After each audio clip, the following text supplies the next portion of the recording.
Nitish cabinet की बैठक में 17 एजेंडों पर मुहर लगी है। सांसद और विधायक प्रतिनिधियों का कद बढ़ा दिया गया है और अब ये लोग जिलों की बैठक में शामिल हो पाएंगे। बिहार सरकार ने सड़क दुर्घटना में मिलने वाली रकम को बढ़ाकर दोगुना कर दिया है। इसके अलावा कैबिनेट में एक और बड़ा फैसला हुआ। प्रवासी मजदूरों की मौत राज्य से बाहर या देश से बाहर होने पर राज्य सरकार के खर्च पर शव को लाया जाएगा। आरबीआई ने आम लोगों को साइबर फ्रॉड के मामले में बड़ी राहत का ऐलान किया है। अगर किसी ग्राहक के साथ छोटा मोटा ऑनलाइन फ्रॉड होता है तो उसे कुछ आर्थिक मदद दी जाएगी। हालांकि इसकी लिमिट तय होगी। नए नियमों के मुताबिक अगर आपके साथ कभी ऑनलाइन धोखाधड़ी होती है और आपके पैसे डूब जाते हैं तो आरबीआई आपको नुकसान का 85% या 25,000 रुपए तक की मदद दे सकती है। आरबीआई गवर्नर ने बताया कि जल्द ही इस बारे में ड्राफ्ट गाइडलाइंस जारी होंगी। सिर्फ भीड़ का हिस्सा होने पर पुलिस किसी को नहीं उठा सकती है। ये टिप्पणी दिल्ली हाईकोर्ट ने तुर्कमान गेट हिंसा मामले में एक आरोपी की अग्रिम जमानत याचिका पर सुनवाई के दौरान की। हाईकोर्ट ने दिल्ली पुलिस को दो टूक कहा कि सिर्फ भीड़ में मौजूद होने के आधार पर राहगीरों को आरोपी नहीं बनाया जा सकता और न ही उन्हें हिरासत में लिया जा सकता है। पुलिस पहले उसके खिलाफ वीडियो सबूत जुटाए और फिर आरोपी बनाए।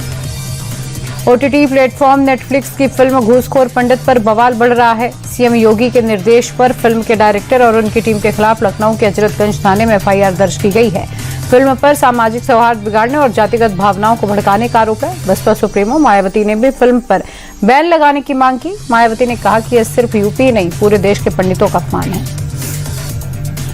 फिल्म घूसखोर पंडित के टाइटल पर देश भर में बवाल के बीच फिल्म के प्रमोशनल कंटेंट हटा दिए गए। फिल्म के डायरेक्टर प्रोड्यूसर नीरज पांडे ने कहा, फिल्म एक फिक्शन कॉप ड्रामा है और पंडित शब्द का इस्तेमाल सिर्फ एक काल्पनिक किरदार के बोलचाल वाले नाम के तौर पर किया गया है। फिल्म के लीड हीरो मनोज वाजपेयी ने भी कहा कि हम लोगों की भावनाओं का सम्मान करते हैं, लेकिन सच यही है कि फिल्म का किसी जाति से कोई लेना देना नहीं है। दिल्ली के जनकपुरी में सिस्टम की लापरवाही ने एक युवक की जान ले ली। कैलाशपुरी का कमल देर रात दफ्तर से घर लौट रहा था, तभी बीच सड़क पर जल बोट के गड्ढे में बाइक समेत गिर गया। कमल मदद के लिए चिल्लाता रहा, लेकिन उसकी आवाज किसी ने नहीं सुनी। सुबह गड्ढे से कमल की लाश निकाली गई। इस मामले में मंत्री प्रवेश वर्मा ने बड़ा एक्शन लिया है। दिल्ली जल बोर्ड के कॉन्ट्रैक्टर और जिम्मेदार अफसरों पर एफआईआर दर्ज की गई। साथ ही एग्जीक्यूटिव इंजीनियर समेत जल बोर्ड के 3 अधिकारी सस्पेंड कर दिए गए। नोएडा के बाद अब दिल्ली में सिस्टम की लापरवाही से हुई मौत पर सियासत तेज हो गई है। आम आदमी पार्टी ने घटना के लिए सीधे तौर पर बीजेपी सरकार को जिम्मेदार ठहराया।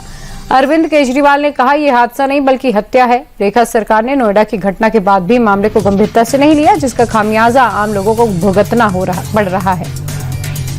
भारी हंगामे के बीच लोकसभा की कार्रवाई आज भी नहीं चल पाई। स्पीकर ने सोमवार सुबह 11 बजे तक सदन की कार्रवाई को स्थगित कर दिया। ओम बिरला ने सदन को सुचारू रूप से न चलने देने की विपक्ष की सोची समझी रणनीति बताई और कहा कि विपक्ष जानबूझकर सदन नहीं चलने दे रहा है। लोकसभा अध्यक्ष ने विपक्षी सांसदों पर सदन की गरिमा को तार-तार करने के आरोप लगाए। गृह मंत्री अमित शाह 3 दिन के जम्मू कश्मीर दौरे पर हैं। अमित शाह बॉर्डर पर सैनिकों के बीच पहुंचे और अंतर्राष्ट्रीय सीमा पर सीमावर्ती चौकियों का दौरा किया। अमित शाह ने अधिकारियों से मुलाकात की और सुरक्षा का जायजा लिया। इस दौरान उपराज्यपाल मनोज सिन्हा भी मौजूद रहे। गृह मंत्री के दौरे को लेकर सुरक्षा एजेंसियां अलर्ट मोड पर हैं। बीजेपी अध्यक्ष नितिन नवीन केरल दौरे पर हैं, जहां पर उन्होंने आगामी विधानसभा चुनावों को लेकर एनडीए के नेताओं के साथ रणनीति पर चर्चा की। नितिन नवीन ने बूथ कार्यकर्ताओं को संबोधित करते हुए पिनराई विजयन सरकार पर हमला बोला। कहा कि सरकार केरल के लोगों की लगातार उपेक्षा कर रही है। इस बार केरल में एनडीए की सरकार बनना तय है। नितिन नवीन ने सीधे तौर पर कहा कि एलडीएफ और यूडीएफ के बीच सनातन विरोध की होड़ लग गई है। गुजरात के कच्छ के गांधी धाम में अवैध अतिक्रमण के खिलाफ बड़ा एक्शन हुआ। बुलडोजर और ट्रैक्टर की मदद से 245 मकानों और दुकानों के अवैध हिस्से को ढा दिया गया। इस दौरान मौके पर बड़ी संख्या में पुलिस वालों की तैनाती कर दी गई थी। आपको बता दें, आइकॉनिक रोड प्रोजेक्ट के सड़क का चौड़ीकरण किया जा रहा है और इसके लिए लोगों को खुद ही अतिक्रमण हटाने के लिए नोटिस जारी किया गया था। महाराष्ट्र के रत्नागिरी चिंचखरी में क्रिकेट मैच के दौरान खिलाड़ी की कार्डियक अरेस्ट के चलते मौत हो गई। आपको बता दें, मैच का लाइव प्रसारण किया जा रहा था, जिसका वीडियो सामने आया है। बैटिंग करते समय सिर्फ कुछ ही सेकंड में खिलाड़ी की मैदान पर मौत हो गई। देश भर में हार्ट अटैक से मरने वालों की संख्या में बढ़ोतरी चिंता का सबब बनती जा रही है। दिल्ली पुलिस ने गन कल्चर और बढ़ते क्राइम के खिलाफ ऑपरेशन शस्त्र के तहत कार्रवाई की है। पुलिस ने अब तक करीब 6000 सोशल मीडिया अकाउंट्स को स्कैन किया, जिसके बाद 61 एफआईआर दर्ज करके 67 आरोपियों को अरेस्ट किया है, जिसमें 15 नाबालिग शामिल हैं। आरोपियों के पास से हथियार, 93 जिंदा कारतूस, 13 चाकू बरामद किए गए हैं। दरअसल 2000 पुलिसकर्मियों की 500 टीमें इस अभियान से जुटी हुई हैं। वाराणसी की दाल मंडी में एक बार फिर ध्वस्तीकरण की कार्रवाई की गई। मजदूरों ने हथौड़े से पहले मकान को तोड़ा, उसके बाद बुलडोजर ने पूरे भवन को समतल कर दिया।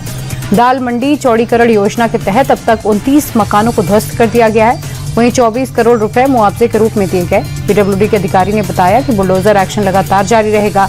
अप्रैल 2026 तक ध्वस्तीकरण की कार्रवाई को पूरा करने का लक्ष्य रखा गया है। यूपी के बांदा में अतिक्रमण हटाने के दौरान बड़ा हादसा हुआ। दरअसल अतिक्रमण हटाने के दौरान पूरा मकान पोकलैंड मशीन के ऊपर गिर गया, जिसके बाद गंभीर रूप से घायल ड्राइवर को नजदीकी अस्पताल में एडमिट किया गया। हादसे के बाद स्थानीय लोगों ने प्रशासन पर लापरवाही के आरोप लगाए। बताया जा रहा है तेजी से अतिक्रमण हटाने के दौरान सुरक्षा मानकों का पालन नहीं किया गया, जिस वजह से यह हादसा हुआ। पाकिस्तान की राजधानी इस्लामाबाद में भीषण धमाके से कोहराम मच गया। जुमे की नमाज के बाद इमाम बाड़ा में जोरदार ब्लास्ट हुआ। विस्फोट में 70 से ज्यादा लोगों की मौत हो गई, जबकि करीब 250 लोग घायल हो गए। ये एक आत्मघाती ब्लास्ट था। सुसाइड बॉम्बर ने मस्जिद के गेट पर खुद को उड़ा लिया। धमाका इतना तेज था कि 5 किलोमीटर दूर तक आवाज सुनाई दी।